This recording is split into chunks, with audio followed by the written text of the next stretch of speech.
How to delete all reposts on TikTok at once. Hi everyone, welcome back to our channel. This is Rose and I'll guide you to delete all reposts on your TikTok at once. Without further ado, let's get started. Open TikTok app. Make sure that you sign in to your account. Tap on your profile icon at bottom right corner of your screen and navigate to three-bar menu icon at top right. Select Setting and Privacy option. Here you need to scroll down. Then tap on Report a Problem option. Tap on Chat with us.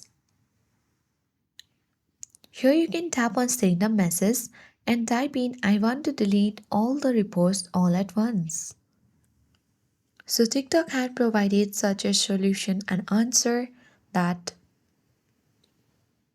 currently to delete reposts individually, you can easily navigate to original video, tap share button and select yellow remove icon. But unfortunately, there is no such option right now to delete all reposts all at once. So you can navigate to profile, tap repost icon and these are all your reposted video. Open a particular one. Tap share icon at bottom right and then tap remove repost.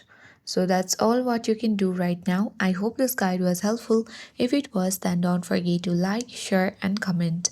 Thank you for watching and I'll see you in the next video.